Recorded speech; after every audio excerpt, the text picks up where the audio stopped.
Welcome to the first ever Chicago Sports Podcast, and we talk about all Chicago sports teams here on the Chicago Sports Podcast. This is episode 1, and we'll be talking about the Bears, Cubs, White Sox, Blackhawks, Bulls, Chicago Sky, Chicago Fire, and the Chicago Red Stars here on episode 1. And so first we'll talk about the team in season currently with the Chicago Bears coming off a 23-16 win in Week 6 over the Carolina Panthers. Out in Carolina, the defense was the big part of that win for the Bears. They had 4 sacks and forced 3 turnovers and had a pick 6 taken away on a pass interference call. DeAndre Houston Carson had the game-sealing interception with just over a minute left in the fourth quarter. In other Bears news, Carlos Santos earned Special Teams Player of the Week honors for the NFC. He had 11 points, 3 for 3 on field goals, and 2 for 2 on his extra points, and he did kick a career-long 55-yard field goal. And the Bears will be set to take on the Rams in Los Angeles Monday night, coming up in Week 7. They'll be playing at the brand new SoFi Stadium. Other news for the Bears, the team remains under intensive protocol after 4 Panthers players test positive, but the Bears are relatively free of COVID at the moment. They did have 2 practice squad players a week or 2 ago test positive. They are good to go for Monday night, Week 7 in Los Angeles. Should be a good game. Next up on the slate, we have some Cubs news. Some new news breaking today with the Gold Glove finalists. The Cubs have 7 Gold Glove finalists. They include Wilson Contreras, Kyle Hendricks, Alec Mills, Anthony Rizzo, Nico Horner, Javi Baez, and Jason Hayward. Most notably, 2 Cubs pitchers in that mix out of the 3 finalists, Kyle Hendricks and Alec Mills. Other Cubs news, Will Venable is rumored to be in the mix for the Red Sox and Tigers managerial openings. So that should be interesting. Will Venable, the Cubs bench coach, has been mentioned in a few other managerial openings over the years. And perhaps a big question will be, what will the Cubs do in free agency this year? Many experts think that they will target some pitchers, maybe Trevor Bauer, maybe Kim from St. Louis, but we will see. Should be an interesting offseason for the Cubs. And moving on to the White Sox. Got some more news for them, along with some Gold Glove finalists. They have 5 Gold Glove finalists, most notably both of their catchers, Yasmani Grandal and James McCann, a finalist for the Gold Glove in the American League, along with Danny Mendick, Yohan Moncada, and the rookie Luis Robert. The big question is Jose Abreu a snub for the American League Gold Glove? I think so. He did lead all American League first basemen in defensive runs saved this year. Man is a snub for the Gold Glove, no doubt. But good thing for Abreu, he did win the American League Most Outstanding Player award as voted on by his peers.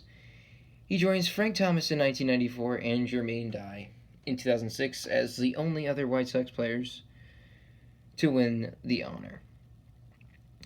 And the big news over the past few weeks after the White Sox and Rick Renteria parted ways is who the White Sox hire as their new manager. Should be interesting. News coming out today that Alex Cora might be back with the Red Sox after serving his 1-year suspension. That should be interesting. We will see on that. That makes sense to me, and I think it would be nice to have Alex Cora, but it sounds like he may be back with the Red Sox. Not for sure, though. Is A.J. Hinch emerging as the frontrunner for the White Sox? Some might say so. Or how about Bruce Bochy, who said he may prefer to wait until after COVID is over until he considers a managerial spot, but he said if it's the right circumstances, he may just come out of retirement, and he does fit the White Sox criteria with recent postseason manager experience, having won 3 World Series here this decade.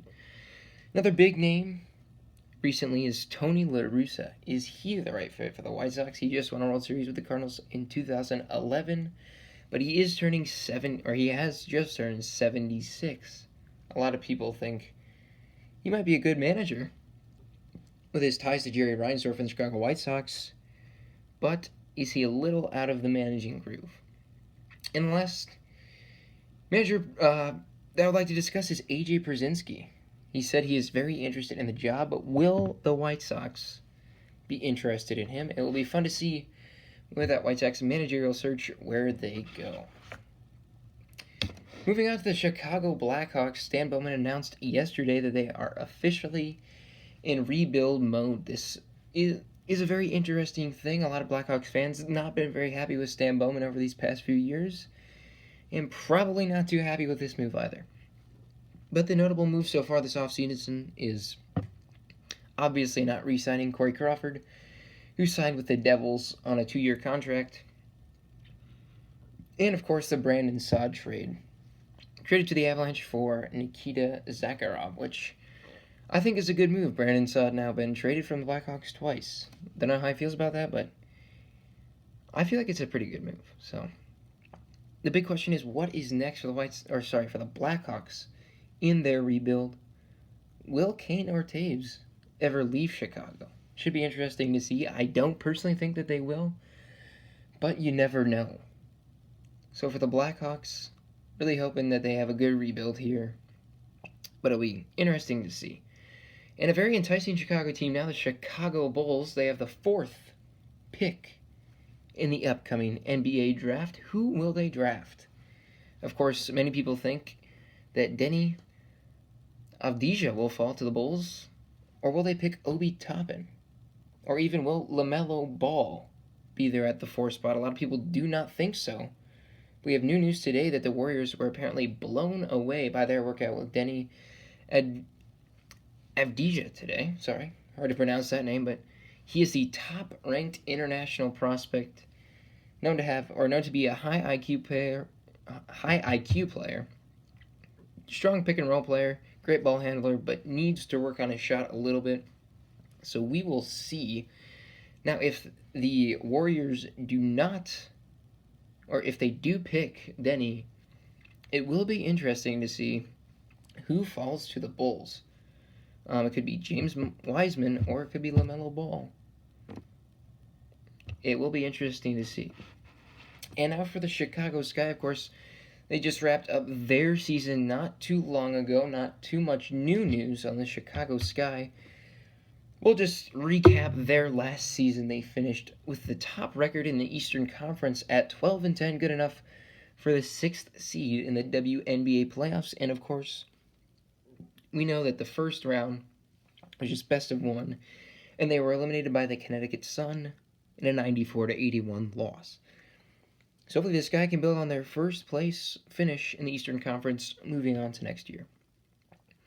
And now into the soccer spectrum for Chicago. The Chicago Fire, last Saturday, October the 17th, they had a draw with Sporting Kansas City. 2-2, Robert Barrick had a goal at 45 minutes. And George Mihailovic had a goal at 90 minutes. They are set to take on the New York Red Bulls this Saturday. Currently sitting 10th in the Eastern Conference with 20 points. And the Chicago Red Stars of the National Women's Soccer League, they played their last game on October 10th. They were defeated by Sky Blue by a final score of 3-1. And Morgan Bryan had a goal at 89 minutes. They currently sit at 6th with 4 points in the National Women's Soccer League. So that will wrap up the first of the Chicago Sports Podcast. Make sure to subscribe to the podcast if you guys enjoyed, and we'll be coming back with another episode very soon. Thanks for tuning in.